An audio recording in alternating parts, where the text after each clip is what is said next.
number 1984, and this is my story. I came to this country when I was 10 years old from South Korea with my mom.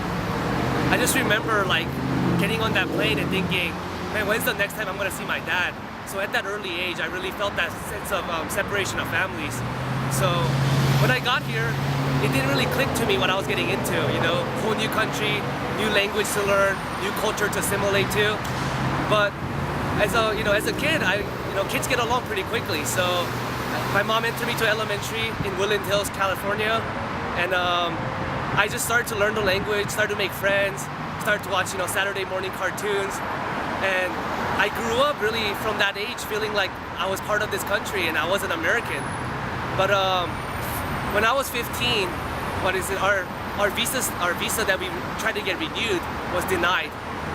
It was because my dad's business that we had out here and the visa that we were under, the business wasn't doing so well. The government felt like it's kind of a excuse to get an extension on the visa. So it's partially due to the broken immigration system, but partially due to the fact that my parents' business wasn't doing well. But at that point, I was 15, and my mom asked me, would you like to go back? And I really didn't want to. I don't know. Looking back, it was kind of selfish of me because I made my mom go through so much for her to stay here with me.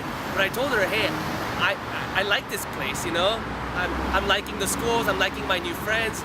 And between the age of 10 and 15, it's like that really impressionable age on which, you really learn a lot about yourself. And my first everything was here from that age, my teenage years. So I really didn't want to let it go. And I remember those nights being really tough for my mom. Those days, she would tell me, it's gonna be really difficult to live here without status, as an undocumented person. I'm gonna let you know what you're getting into. So unlike most of my friends who said they didn't know exactly what that meant, I knew at an early age, at 15, that I couldn't get my license when I was 16, I couldn't apply for jobs, and that it was gonna be hard for me to go to college. But my mom did tell me, if there's anything I could do for you for putting you in this situation, is that I'm gonna put you through college no matter what I can do.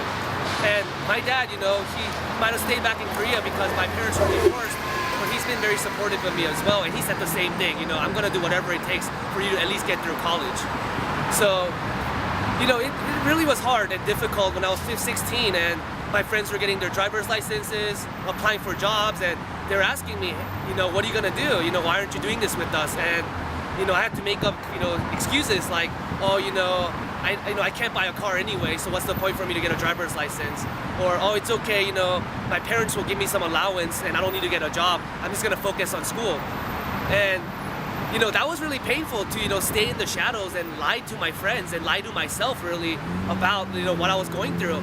And it was hard for me because where I grew up, I didn't have that many, I didn't know anybody who else was undocumented, so I didn't know who to confide to. And also my mom always said, you can't just go and tell everybody about your status because you get picked up and get deported.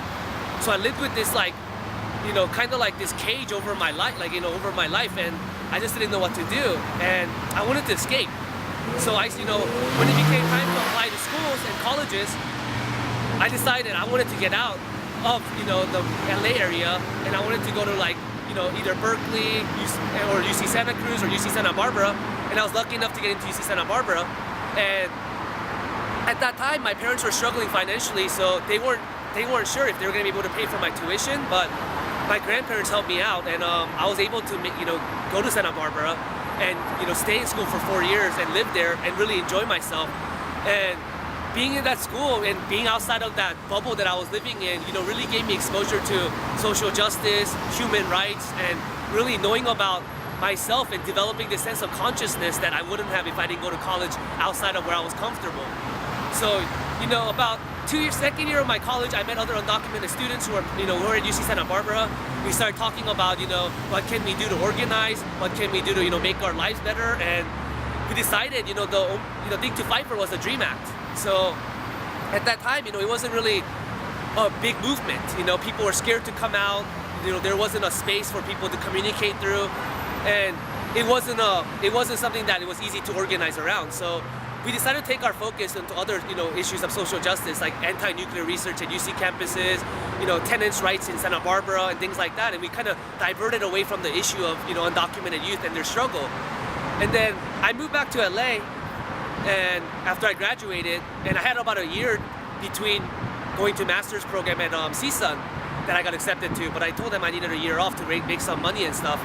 And that's when I really started to get involved with this, DREAM Act, DREAM Act movement and the immigration right movement. And I really started to meet people that were in the same level as me, my age, seeing the world in a similar way.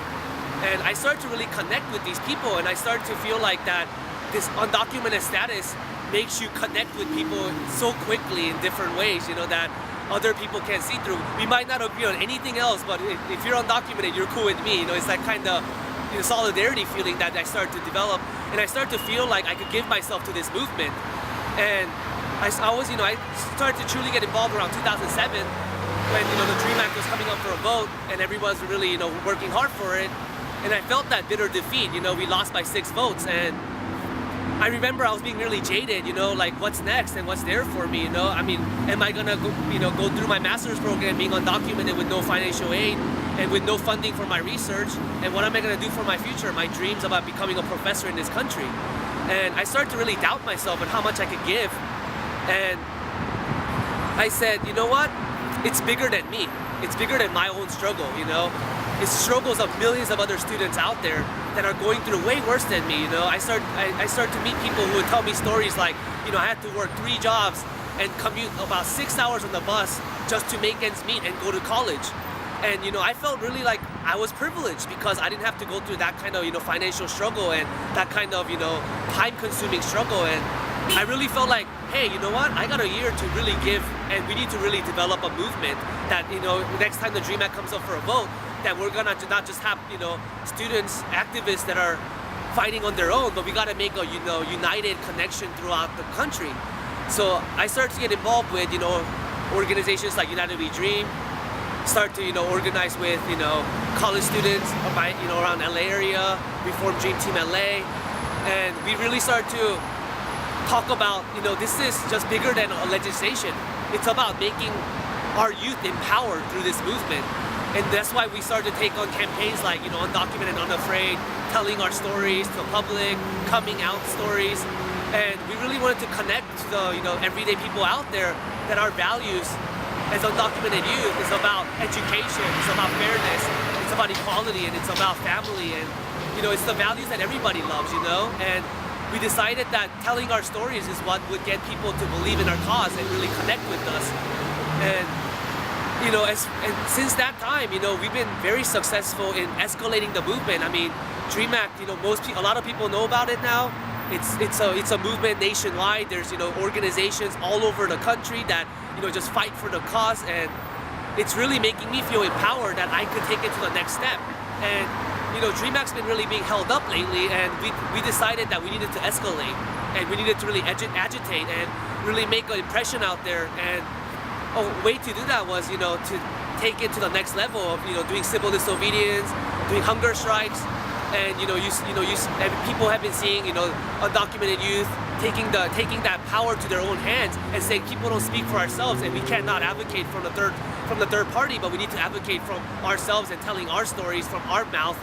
And a lot of people used to say, oh, doing civil disobedience, that's dangerous, but we're at that level that we're feeling that desperation, that we're willing to face our biggest fear of deportation, to overcome that fear, and to empower other youth that are out there that say, you know what, I'm afraid, but there are people out there that are taking it to that step, and maybe the least I could do is sign a petition, and maybe I could, write a blog. And we've been hearing that, I've been getting, messages from people saying, what you guys are doing right now is really empowering me, and I feel like I'm part of the movement.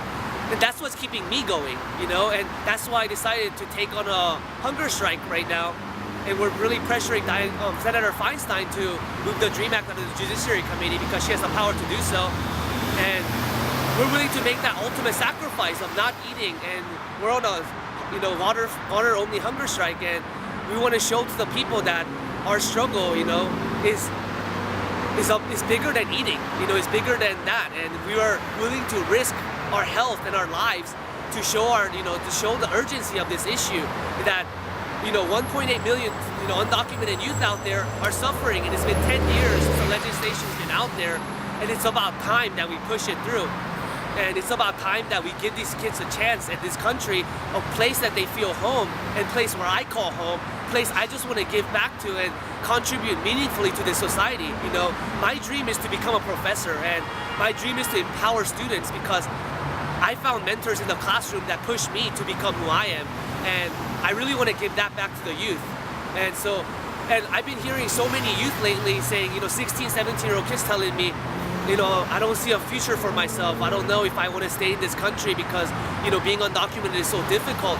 And I'm sick and tired of hearing that. I'm sick and tired of seeing people go through the same thing I went through, and I really want the DREAM Act to pass as soon as possible, within the summer before the new school year starts, so that we could get the new students out there to go and fight for what's right, and we could just we could continue to fight for big immigration reform. We could continue to fight for environmental reform. We could fight for anti-war peace movement. There's so many ways that we could get involved as youth, but we are unable to because of our status, and people are scared to come out. And it's about time that you give us the the chance to really give back to this country. And I just it's been difficult, but I really are looking at things positively, At my age, I'm starting to come to terms with my status and starting to come at peace with myself and really realize that if I don't start thinking about things in positive ways, there's not going to be positive outcomes.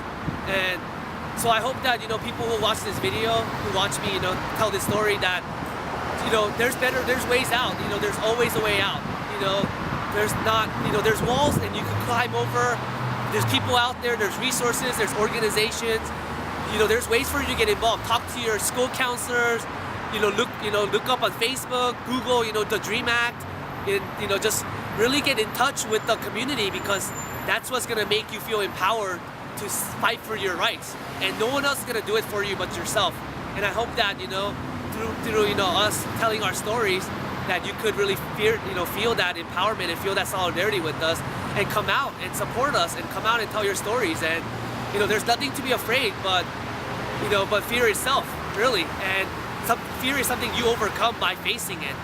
And it took us a lot of years for us to get this, get to this level. And we're not saying you need to jump right in. And there's different roles that everyone can play in the movement. But I really encourage people to just overcome that fear and to really see the world and face it for what it is, because it's not going to be handed to us. It's not something that's going to be given. We have to fight for it. We have to struggle for it. And there are times we're going to be disappointed. There are times we're going to be elated. And it's an up and down struggle, but it's a beautiful cause, and it's a beautiful struggle. And it's a struggle of 1.8 million other youth out there that I'm in solidarity with, and I feel their pain. I feel their dreams, and I want to make their dreams my dreams, and I want to make it happen. And that's why I'm part of this movement. That's why I've been involved.